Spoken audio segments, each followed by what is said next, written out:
This is Adam Watson. Robert Diaz. You're listening to the Darkslinger Mafia podcast. So before we get into any Darkslinger stuff, I finally got a chance to go see the Joker last night. I still haven't seen that. I really need to.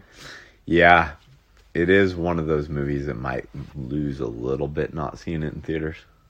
Everyone that I know that have seen it has said it was really good. It is. It's really good, and it's really fucking depressing. That's not bad. You do not leave the theater happier than you went in. That's for damn sure. But it was a good direction to see something set in a superhero universe go. Because, you know, you can't do the Avengers and the Justice League forever, right? There's only so many times you can see a big cosmic threat that gets punched by this guy and then punched by that guy and then punched by that guy, right? And this was different than all the others, the same way that Logan was different than all the others. I think a lot of people are happy to see takes like that on things. I am. Yeah. It's good. I'm not going to give any spoilers, but it is set in the world of Batman. I didn't know if it was really set in it any more than it being set in Gotham when I saw the previews, but it does play into Batman. And I hope that they make a trilogy out of this. A very dark Batman. They are supposed to make another one.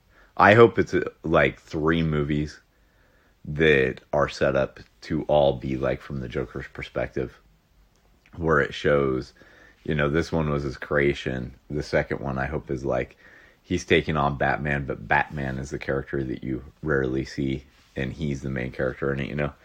And then the third one I hope they do The Dark Knight Returns from the aspect, or from the viewpoint of The Dark Knight Returns.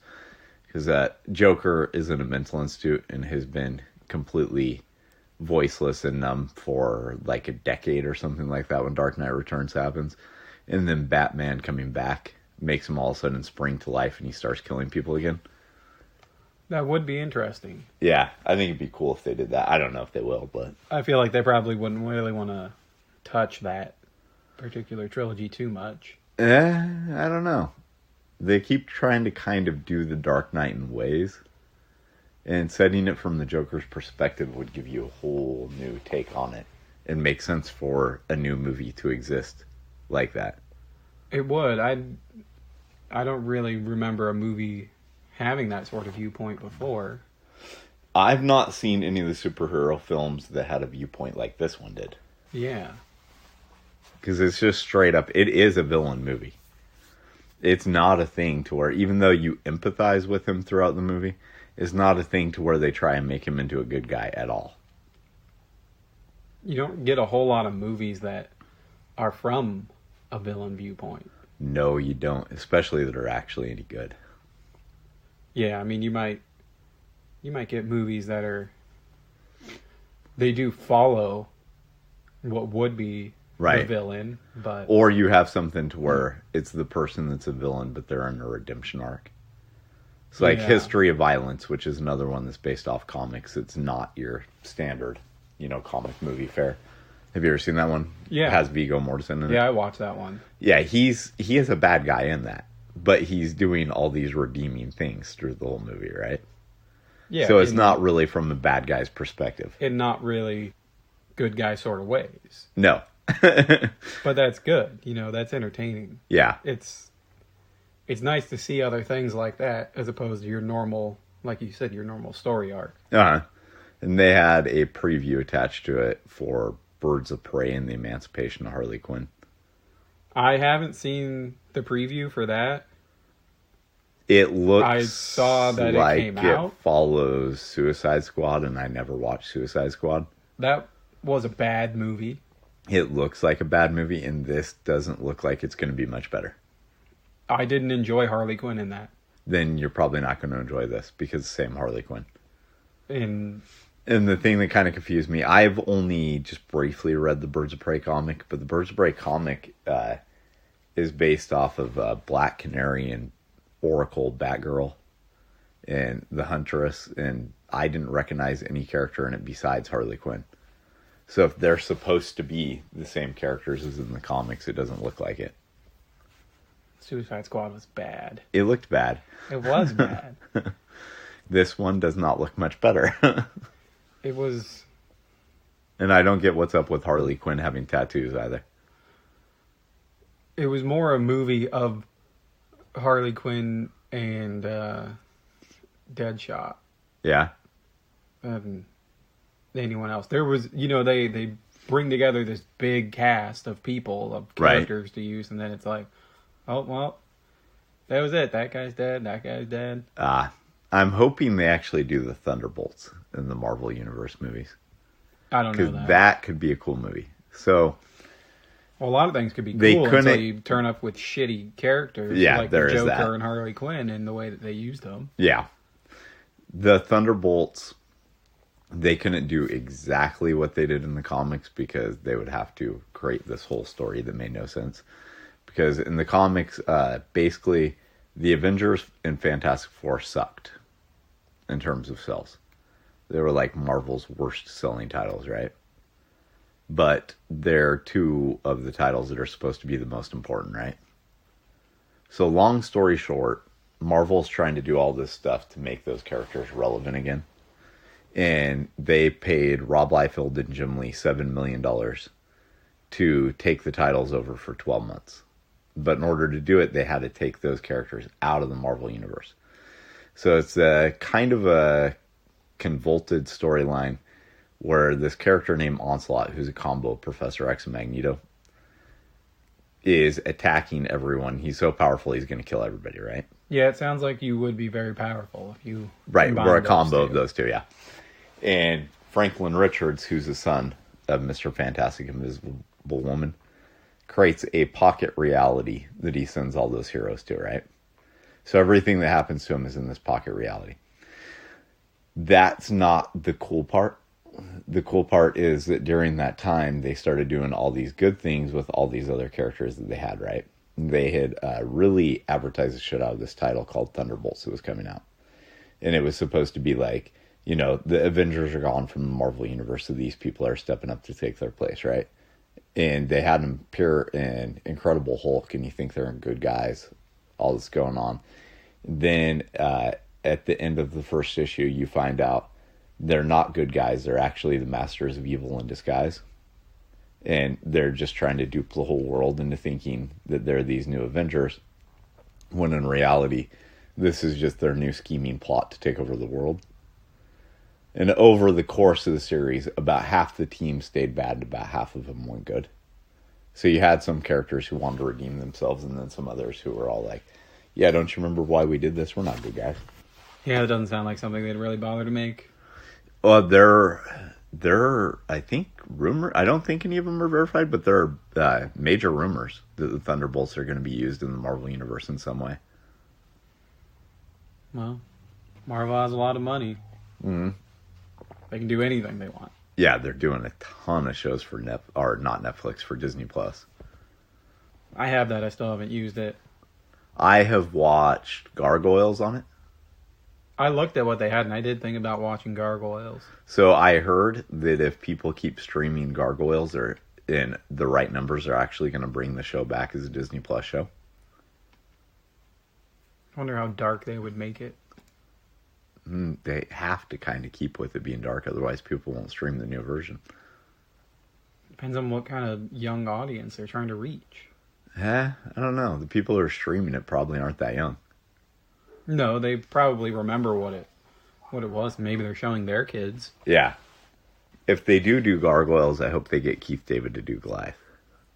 But in any case, I watched that, and Tyler's been watching the X-Men animated series from the early 90s, which I have to say does not hold up very well. The theme song is the best part about it. And then Rogue and Gambit, they're still enjoyable. But Wolverine, they have him so overboard angry in that. He's just like, I'm going to open up a can with my claw. And you got fucking sparkles. No reason at all. Wolverine just cuts the top off a car in the first episode. Just because he's mad. Just because. And Cyclops is just this giant douche in it. So. But let's see, we watched that, and then we watched the live action Lady and the Tramp. We watched that on Thanksgiving. That did not look good. Okay, I liked the old cartoon, and it was something the kids wanted to watch. So, it could have been better, but it could have been worse too. Yeah, Overall, I still don't want to watch it. I thought it was decent, but if you didn't grow up watching the cartoon or anything, or you didn't like it when you were a kid, then there's no real reason to watch it. You think that they would? I wonder if they would revamp, like from the beginning, Gargoyles. I feel like that's what they would probably do to reintroduce it. No, I think that they were saying they were actually going to create a continuation of it, but they did do the Goliath Chronicles on ABC cartoon Saturday morning thing. So like the series only went 3 seasons or something like that. No idea. And then they switched it to a Saturday morning cartoon instead of a Disney afternoon cartoon. Called it the Goliath Chronicles, and Goliath had a daughter. And it was mainly just Shakespearean stuff at that point. And it was kind of weird and didn't really keep with all the violence and stuff that the animated series had, the regular one. So I noticed the Goliath Chronicles are not on there. So I'm thinking if people stream it, they're going to continue the actual old original series, not the Goliath Chronicles. That's probably going to be taken out of continuity. I remember growing up, we had the Gargoyles on VHS. Yeah. And that had the first, 5 episodes on it? I don't remember. I feel like we had more than one Yeah. VHS of it, too. It was I don't awesome. remember how much they put onto it. It holds up. It's still good. It was a really cool idea. And it's still surprisingly dark and violent. And it was very dark, not just in terms of story-wise, but like color palette-wise. It was dark as well. Yeah. Reminiscent of Batman the Animated Series. Not quite as dark. Yes. There are 3 shows from that time period that all kind of fit in the same wheelhouse, in my opinion. And it's like Batman the Animated Series, Gargoyles, and Spawn. They all have similar animation techniques, same sort of color palettes, and Keith David voices characters in 2 of them. Did they do any of those other 2 on black like they did with Batman? On black? Yeah, like they, instead of, when you draw it up and all that stuff, and as they're making the animation, the background was black for Batman. They started out dark. Oh, yeah, I see what you're saying. I guess it was an expensive way to do it. Spawn, I'm pretty sure they did, because most of the animation team from Batman were the animators on Spawn. And Spawn is the most adult of those 3, by the way. It was made for HBO, and it was shown at midnight. So that one holds up crazy well, though, too. I can definitely recommend if you've never seen it. I have it on DVD. I'll loan it to you. Well, it's on HBO. Oh, is it? Okay. Yeah. I never watched it. You should.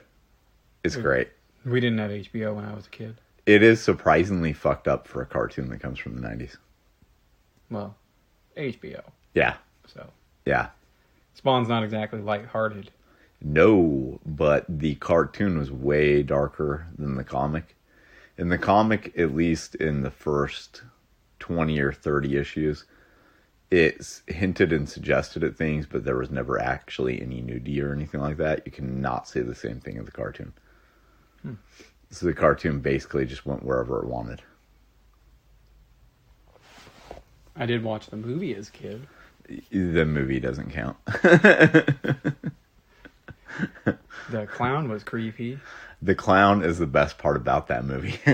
Not as a kid, he wasn't. So I actually watched that on Hulu the other night when I was bored and I couldn't fall asleep.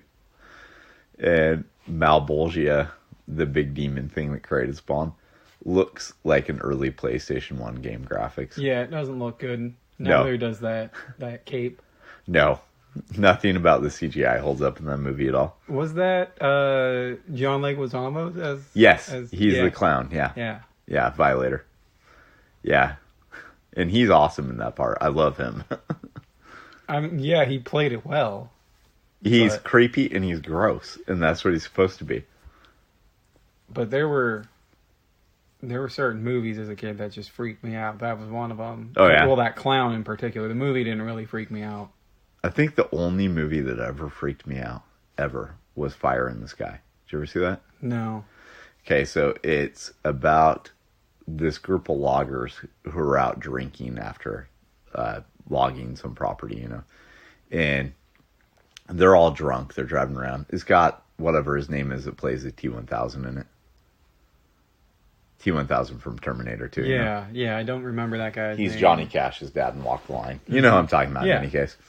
So they're all driving around, and they see this weird light in the sky, and one of them gets out.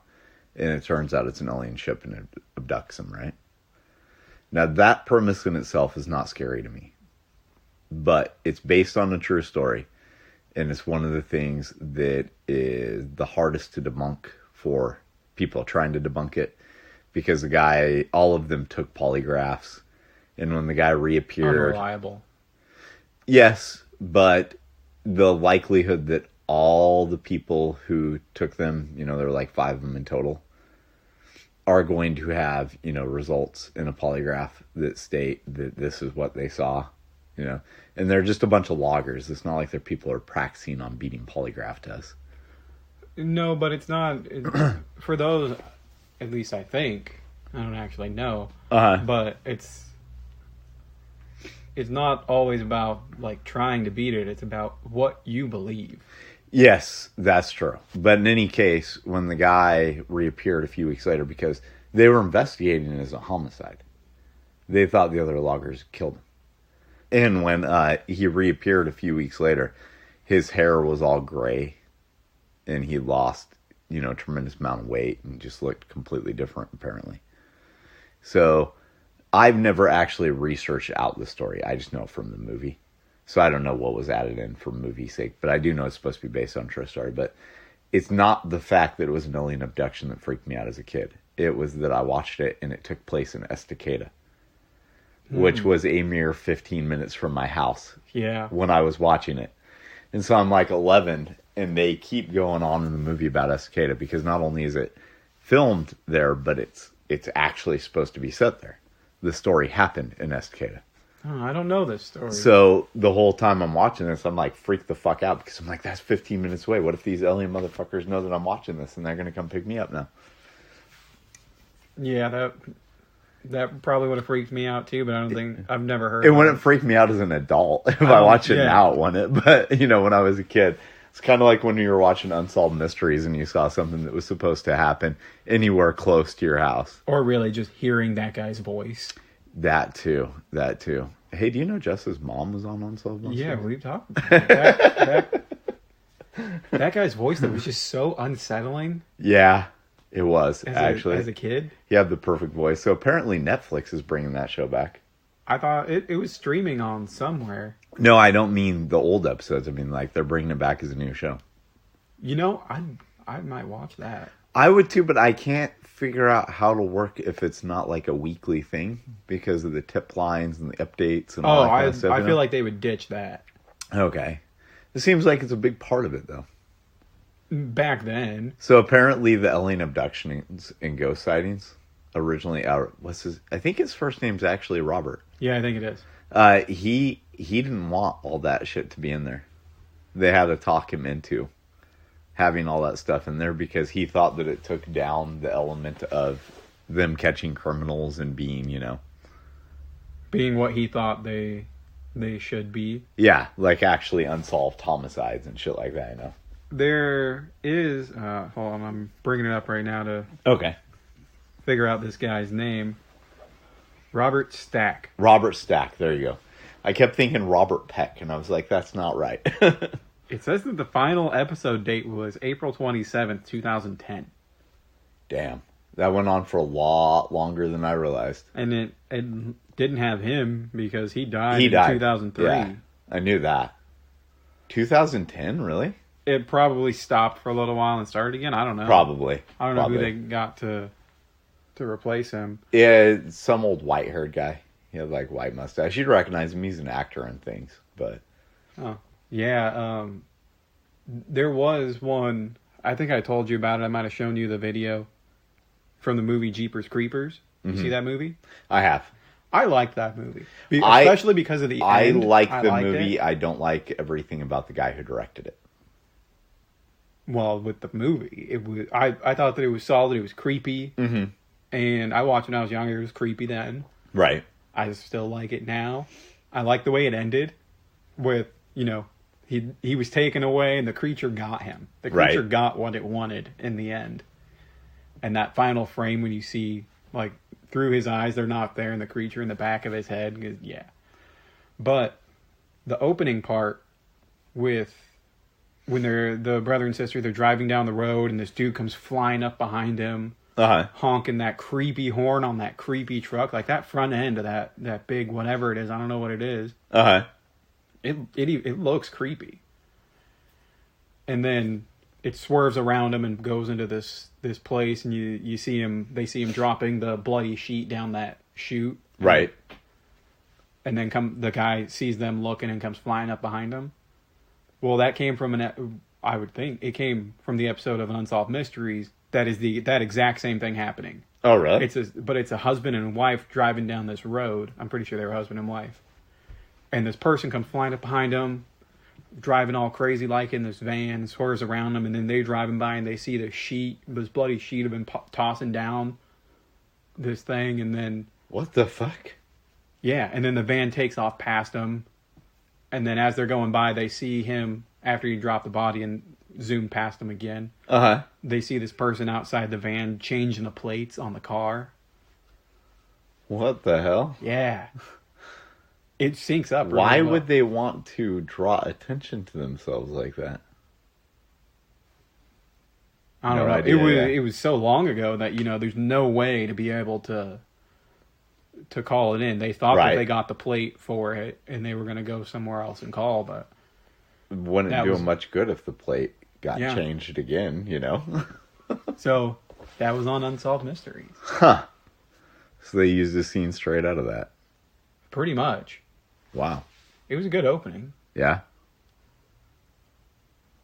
Beetlejuice is what creeped me out as a kid too. I know Beetlejuice creeped you out, and Alf. I still haven't watched that. Alf. I didn't really have a problem with Alf. There was a weird one that I don't remember exactly why it creeped me out, but I don't really want to watch it anymore. It was a kid movie. Howie Mandel, I think, was in it. Little Monsters. Yeah. Monsters creeped you out? I don't remember what creeped me out about it, but I remember being a kid and being it could have creeped been out when the by kid it. goes to drink his apple juice and finds out his piss. I don't know. Because that was a pretty gross part. But Fred Savage is such an asshole. He's like sitting there laughing at the kid who drank monster piss. Yeah, so I don't really want to watch that one. That's a good one. I like that movie. Not for me. But I would watch Unsolved Mysteries again because there's some cool unsolved shit out there. Mm-hmm. Yeah, I've looked at a few subreddit. There's a podcasts that are like unsolved mystery types sometimes. There's an unsolved mystery Reddit that has some entertaining stuff on it. One of the podcasts I used to listen to was all strictly unsolved things. Yeah. And that was based here in Portland. What was that one called? Thinking Sideways. Thinking Sideways. So they did a lot of like murder mystery stuff. We don't know what happened, or these people have gone missing. There were some monster kind of things and urban legend stuff as well. That was really a good one. Yeah, sometimes when shit gets solved, it's not at all what you think, No, because it can be so much. There was this one I had been following for a while on the Unsolved Mysteries type YouTube shows with this guy who had been out drinking, and he's like, even though he's drunk, you think of him somebody who could probably take care of himself because he's a military guy, all this, And there are several instances of him appearing on CCTV footage, and you just don't see him past a certain point, right? But there's no way he could have went past on foot and not have been picked up on CCTV, right? The guy had been missing for X amount of time. Well, they finally figured it out by reviewing the film enough. Well, actually what I think it was is people who are reviewing on YouTube finally figured it out. The guy most likely, and they can't ever actually prove from what I understand that this is what happened to him, but this is the most commonly accepted belief. he decided to sleep in a dumpster. And you can see shortly after he goes into the alleyway where this dumpster is, that a garbage truck pulls into it. And then he's never seen past that point, right? So what probably happened is he was sleeping in the dumpster, and the garbage truck picked up the dumpster, and he went away in the back of it, but got crushed. Yeah. Now, there's no way that can be proven. No, but wouldn't be the first time something like that. No, it wouldn't be. Definitely not. But yeah, so bringing this back to comics, have you started reading your Lucifer Omnibus yet? No, I just picked it up Wednesday, and I haven't had a free awake moment. Have you looked at it all? Yeah, I opened it and I thumbed through it a little bit. I've never owned an omnibus. It's a beautiful, it beautiful looked really book. good. It's one of the thickest omnibuses I own. It was really heavy. Yeah, I didn't expect that. Yeah, I think the only other one I have that's as thick as that one is the 52. I have the 52 week omnibus that DC did. And I think that one actually is the same thickness. But the others that I own are not quite as thick as that one. Did you pull off the dust jacket? No, I haven't yet. That looks good too. Yeah. It's not just like one color thing. Uh-huh. There's an actual picture on it. Okay. Yeah, so that was pretty cool too. Yeah, I found some pretty cool things the other day when I was like out when at they do stuff under the dust jackets. Some stores, and so I figured that I'd read one of those and give you a little bit of a head start before I started my copy. Usually, when I get something with a dust jacket and I'm going to read it, I take that off. Yeah. So it's enjoyable to look at something. I can see that. I take that back. There is one omnibus that I own that's thicker. Strangers in Paradise. Yeah, those are big books. Yeah. And there's two of them in the set. But I consider it to be one because, they're sold as one thing. They're not sold individually. Their packaging, like you said, was really good. Mm-hmm. I told you it would be. So I actually got my copy through Lonestar because they were having a sale and I had $12 in credit. It arrived great, but it's not what you expect after getting Omnibus Editions from in-stock trades or cheap graphic novels. Both of them have really good packaging. And Lonestar put it, I had ordered it and a comic that I didn't have since they were having a Black Friday sale. And they bagged the two together and then put it in a box with these corner protectors that were attached to the omnibus. So there was no way for the corners to get crushed.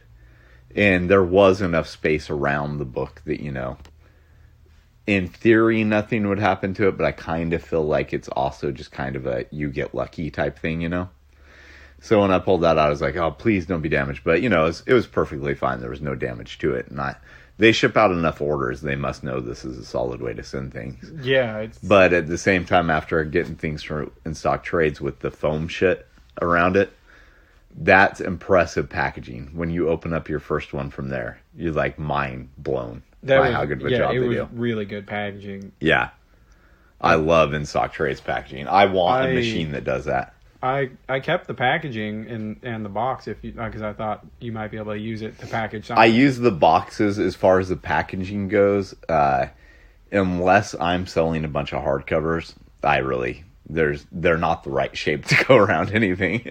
Unless you put a lot of something into it. Yeah. True. But yeah, I found some things that excited me the other day when I was out and about shopping. So we were Christmas shopping, so I shouldn't have been looking for myself. Sometimes you're not, and you just find something. Right? We went into the Oregon City Hobby Shop. Have you ever been in there? No. Okay, so in Lower Oregon City, actually right by the record store you like to go to, there's this hobby shop that's been there for, God, I think the first time I went in there was when I was like 8. And I did not know this place still existed until last year when I got a message for OfferUp that this guy wanted to buy Dawn of the Dead on VHS from me, right? And asked if I was in Oregon City if I could just drop it by there. And I'm like, holy shit, that place is still there. I didn't even know that. So I went in there and found out they had comics, but I haven't had a chance to go back in until the other day because I was looking for something for somebody. It's a Christmas present. Can't get into what that is. But I'm looking around and all their comics, they do have some stuff that they have priced more expensive. But they had, I would say, probably 15 to 20 long boxes that are all 75 cents each, and if you buy 10 or more, they're 50 cents each, right? So I'm digging through those, and I found a bunch of the comic industry magazines I love so much in there, and 5 of them are so fucking rare they're not even on eBay, and Lonestar doesn't have them in their system. So I was like, hell yes, just found these for 50 cents a piece. So at the moment I'm reading about, trends in the comic industry in 1994, and that's what I'm going to finish reading before I go back to Lucifer. What good information to have. It is good information for me to have because I am a very, very firm believer in the quote, those who do not know the past are doomed to repeat it. I suppose there's some truth to that. And I'm looking to have businesses in multiple facets of the comic industry. Not just publishing, right? But the publishing arm of it. Look at all these fools right now who are not paying attention to that very basic, simplistic quote. There was a burst of a bubble in the 90s when comics sold a shit ton better than they do right now because of all these stupid variant covers and putting this and that above good storytelling and so on and so forth. What is it that the vast majority of these companies are doing right now? And I'm not talking Marvel or DC. They're owned by Disney and AT&T. They have enough money. They can weather the storm if those companies want them to keep publishing comics. And for every, single issue of this or that might lose money, I'm sure that like the Lucifer Omnibus, stuff like that, that's going to gain them some money. And those things have like $125 cover prices on them. Yeah. It doesn't take a whole lot of sales on those. And it's really not that much more expensive to produce a book of that size than it is to produce one that's 128 pages. Well, especially when you already have the content. Yeah, exactly. Sitting there, all you have to do is put it into a package. But the reality is, like the omnibuses, they can charge a disproportionately high price for them, because they don't cost that much more to produce, Kind of prices that we won't pay. Yeah. But other people will. We'll pay when it's on sale. Well, yeah. That is true. Or like when something's being closed out. Those big Goon editions I have over there. Dark Horse lost the rights to do Goon, right? Things from Another World is owned by Dark Horse. Mm-hmm. So Dark Horse is all pissy and they're like, get rid of all the Goon stuff. So Things from Another World was closing those out for $12 a piece. They're $50 cover price books. How many of your omnibus have you actually paid cover price for? Okay, so let me just take a look at what I can see right here now, okay? So the Goons, I'd consider those to be omnibus editions. They have, I think, 4 trade paperbacks worth in each one of them. I don't have number 1 and 3, and they're both really expensive. So I will probably just settle for getting the trade paperbacks of those unless I find them at a con, because I'm not going to pay some extraordinary price. But those I paid $12 a piece for. The Earth X Complete Edition, which that's a really high-end, really nice condition copy. That I got a sweet deal on because that goes for about $200 in the aftermarket. It was limited to, I think, 2,000 copies, maybe less than that. And there was a guy at a con a while back who had it, and he was selling it for like $45. I'm like, that's a good deal, but let's see, if I do better. So I asked him if there's anything he was interested in trading, right? He gave me that plus $10 for a Punisher comic I had that I had been given for that I had got for free from somebody giving me a box of comics. So my total investment in that is he paid me $10 to take it. I hope that Punisher wasn't worth a lot of money. The Punisher, I probably could have got about $65 out of it. That's a pretty impressive comic. That's what? That's an impressive comic. Yeah, but get that kind of money from, but still. Think about it this way: that hardcover goes for $200, and he gave me $10 on top of that. I'll give you $5. No thanks. So the 52 omnibus, there was a guy at the Mall 205 Collector Show a while back. I think I got that one 3 years ago. I still haven't read it yet. He had 2 Avengers oversized hardcovers and a 52 omnibus and a Amazing Spider-Man by Stern, I think, omnibus. He wanted 20 a piece on those and $5 a piece on the Avengers oversized hardcovers. I didn't really care about the Avengers or the Spider-Man. I just wanted the 52, but I went ahead and picked them all up because I knew I could make money off that. So I flipped the Spider-Man for like $70 the first day I had it. And I spent 50 on all 4 of those books combined. The Chews aren't Omnibus Editions. They're the Omnivores. So they have like 2 trade paperbacks each in them. I traded those for some camping gear on OfferUp. Somebody wanted a tent. I wanted their comics. So it was a good deal. The Conan Omnis, I own 3 of the Marvel Conan Omnibus Editions. And I paid in stock trades prices on all those. So they were like half off cover, you know. The Deadpool Classics was a Christmas present. The Punisher Max was on sale on Thinction of the World for $50. Moonshadow I would consider to be a omnibus. I got that on in stock trades half off. I have some other omnibus editions over there, but I'm not sure what they are by looking. So Quantum and Woody, I have the omnibus of the original stuff there. I paid up on that one a little bit. I think the cover price on it's $75, and I actually paid $60 because that was something I wanted really bad, and I didn't think they were going to reprint it. So I went ahead and just moved on it on eBay. I thought you paid a pretty good price for Strangers in Paradise, didn't you? Strangers in Paradise, I did actually pay almost full cover price because none of the sites had it, and Thinction of the World still had a copy. And the thing is that I owned 8 of the Strangers in Paradise trade paperbacks that I figured I could flip at a con for at least $5 a piece. So in my head, I paid $60 for it. In reality, I think that I talked the clerk down to $80 for it. All sound like pretty good deals. Yeah, they all are pretty good deals. So, and some of that stuff, you know, I do already own trade paperbacks for, and I end up selling those and recoup some of the costs that way too.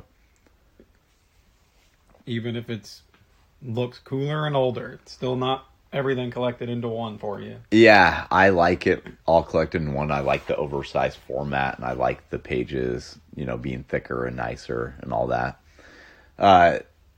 Yeah, I have some of the Lucifer stuff. And if you can make a profit on cooler and older. Right. Like, the Lucifer Omnibus, I think, has the Lucifer Nirvana original graphic novel in it. And I have that in my personal boxes, so I'll be pulling that and flipping that. Isn't that an expensive comic? No. But it'll still bring back some of the purchase price, what I paid on the Omnibus. True. So recouping what you paid. Yeah. If I can bring the price down that I paid more and more and more, you know. And I don't need it because I'm not going to have 2 copies of it. There are very few things that I'll actually keep more than, you know, one way of something. So. Makes sense. Yeah. But I think that would be the first omnibus that I own. I don't know.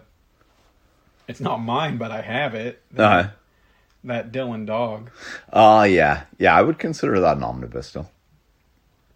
Tiny but thick omnibus. Yeah, short. Yeah, it's not oversized. No, probably because it's French comics. Damn French. Yeah. So, I like that, but I think the translation for it could have been better.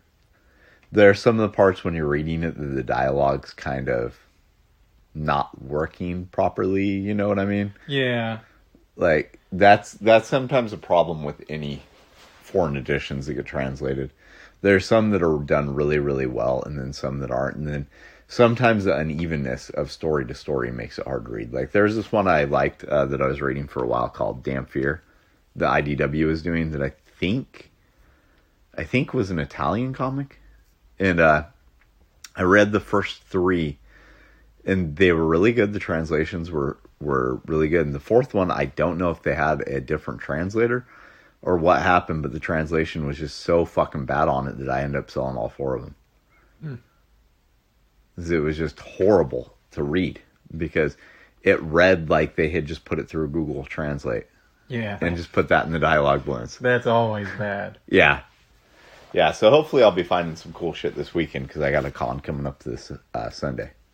You know, it may not have been the best, but I liked the Dylan Dog movie that they made. I loved the Dylan Dog movie. It was really entertaining. It was. I thought it was. It was funny. Oh man, I like that guy that played him. Brandon Roth.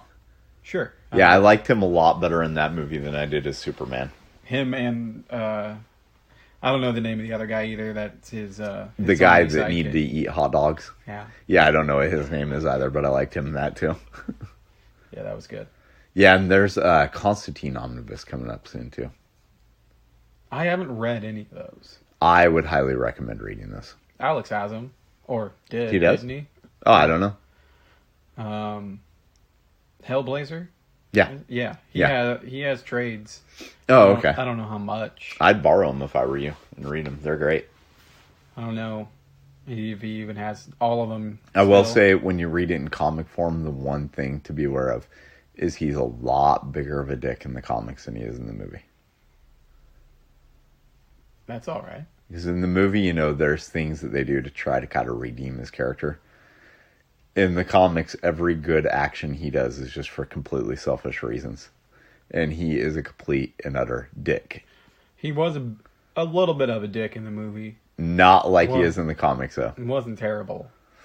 In the comics, he's just an utter asshole, and he's so fun to read because of it.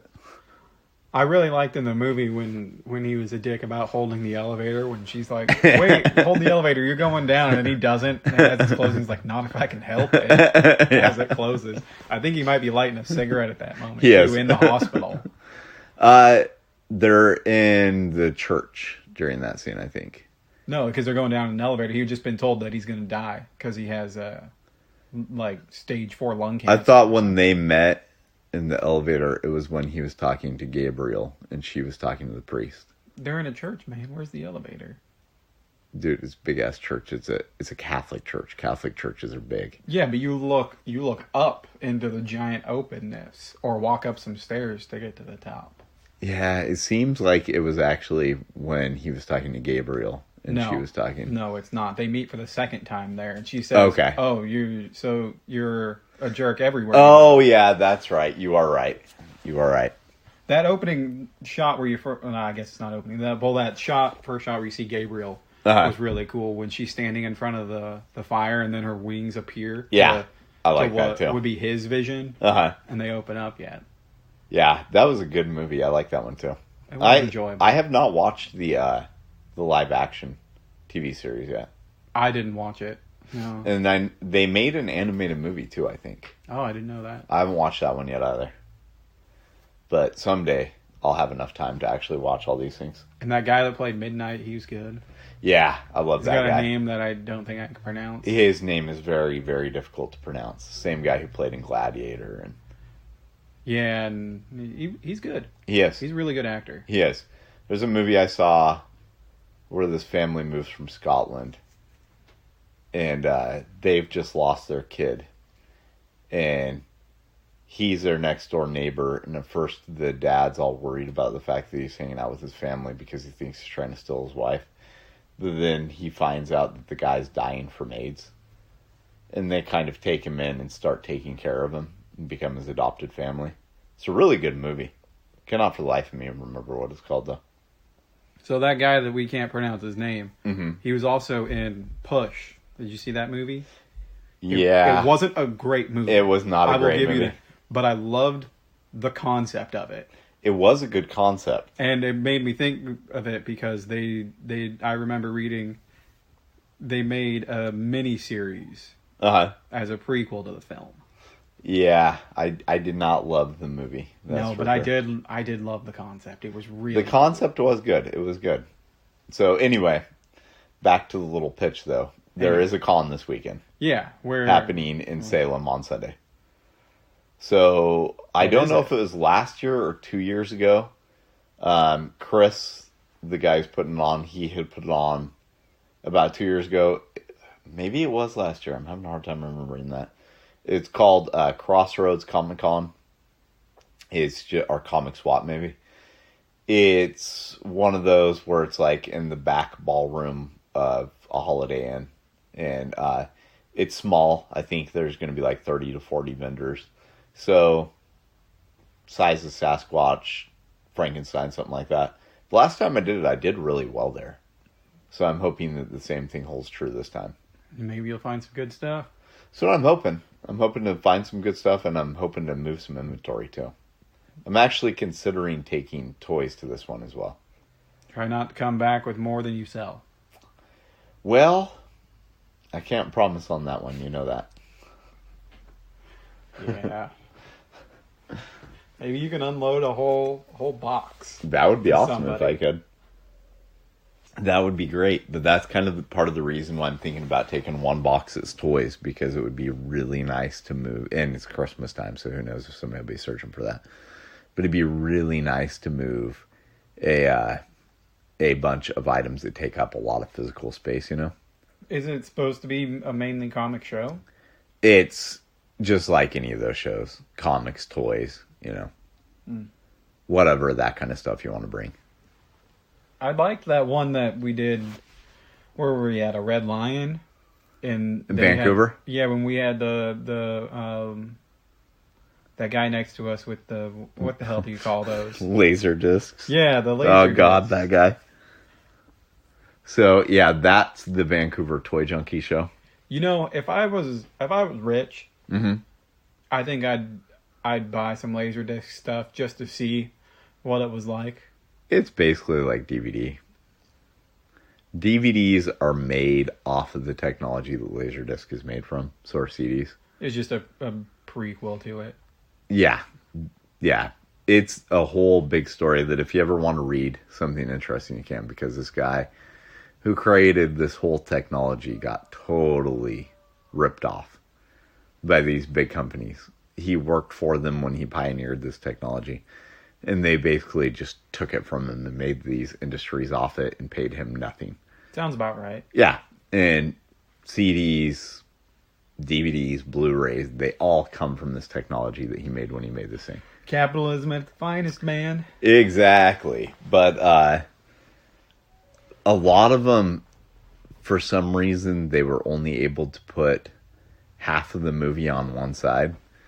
So you'd watch like half the movie, then you'd flip it over and watch the second half.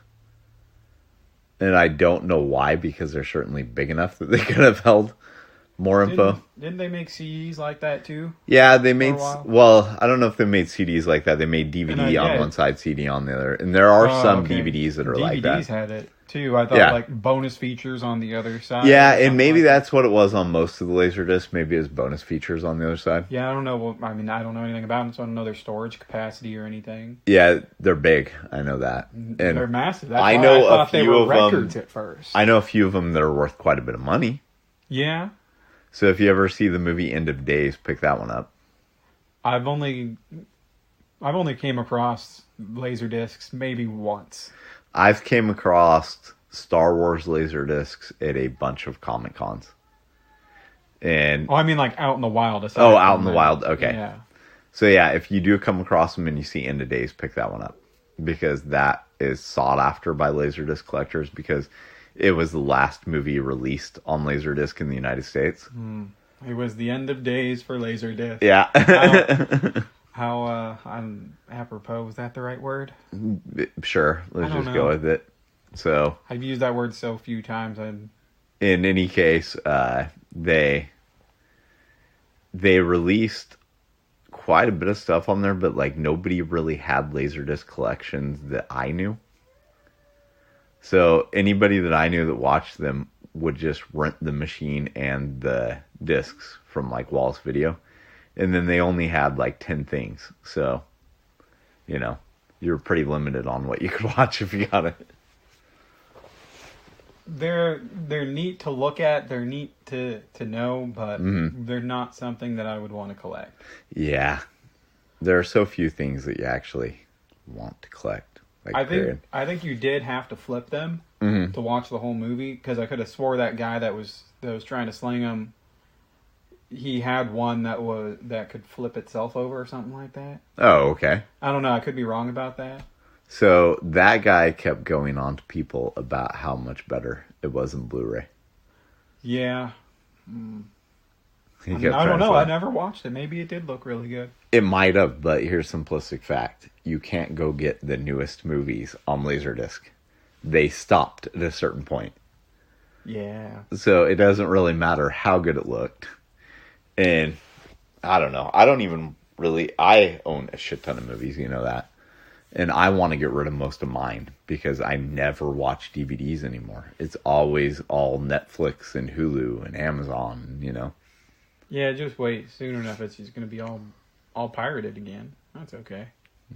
Why do you think it'll go all pirated again? Because everything has separated itself out once again Oh, into these many vast things. Cable's dead, but you know, cable brought all these different packages together, and now everybody has their own thing. Netflix, Hulu, Apple, Disney Plus. So they're going to bring it in together in a cable fashion over the internet. It's going to be cable all over again, and people are just going to start pirating stuff. No one gives a fuck. Could be, or you could just keep... I mean, it's easy enough to just swap the channels out. Like, you watch Netflix for a few months and then cancel it and go to, like, HBO Max and watch the stuff on there. And then cancel it and go to Hulu, you know? I've read that these companies are getting tired of people sharing their passwords with other people that they know. Yeah. Because, like, say, you get Hulu and I get Netflix, and we'll just trade passwords. Yeah. And we each have that thing for a price. Uh-huh. And I remember it was Netflix I read an article that Netflix was trying to figure out a way to do away with that. I know Hulu Live does that. Hulu Live costs like $55 a month, though. And it ties it to your IP address. Okay. So if you try to watch somewhere else on the live version, it's not going to let you. Okay.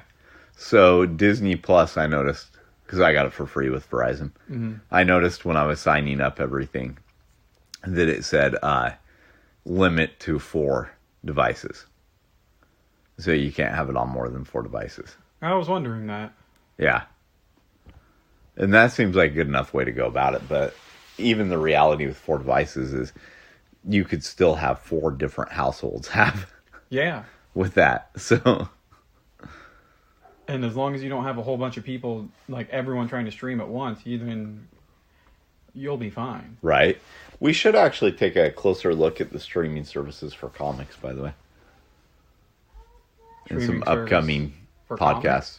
Yeah, so like Comixology. Oh, that sort of thing. And Marvel Unlimited and stuff like that. They're trying to do the whole Netflix type thing where you pay a monthly fee and you get X amount of titles to read for free every month. Well, not for free. You get X amount of titles. You only get to read so many titles per month. You don't. It's not like an unlimited No. It's an unlimited thing, but not everything on their platforms are included in it. Oh, okay. So some stuff you still have to spend like the 99 cents to download this or that. Or like with Marvel Unlimited, it's only Marvel titles for starters. But it's pretty cheap. I think it's only like $5 a month. But they don't necessarily have everything you're going to want to read on there. Like maybe, let's just say, and this is just an example, not anything I've actually looked at. But say you really want to binge read the second Amazing Spider-Man series, right? Maybe they have 30 of the issues up, and maybe it's like 1 through 10, and then 20 through 30, and 50 through 60 or whatever. They may not have it all in consecutive because they add new titles every single week, but it doesn't mean it necessarily has every title that they published on there. I think there might be certain things that I might look at something like that every once in a while, but it's nothing that really interests me personally. It doesn't me either, but we went over that I before. do want to know how e-comics, how quality the content is that they have on there.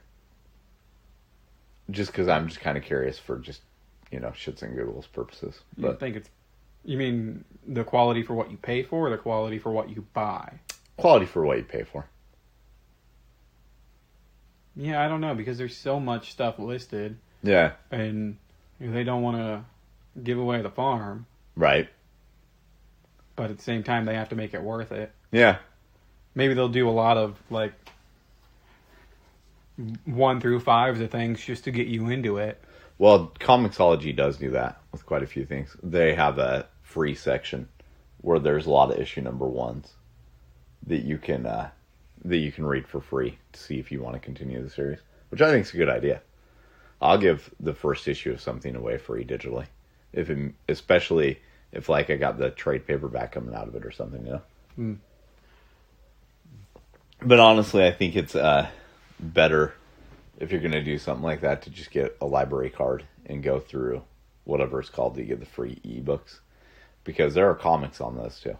I've never tried to look for comics on the app that I use. There are free comics on there, I know that. So yeah.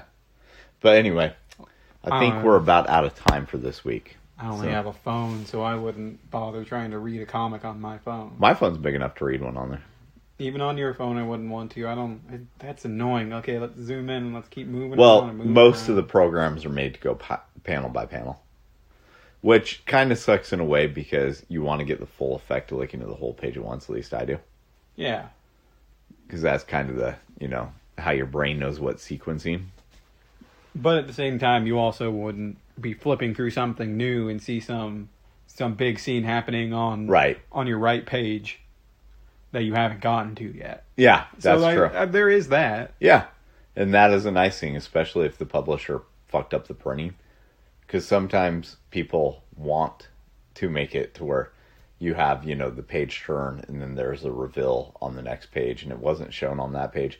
But they put an advertisement in the wrong spot and it screwed that all up, I've even seen it to where people, like one of my buddies, you know him, but I won't say who it is on the podcast.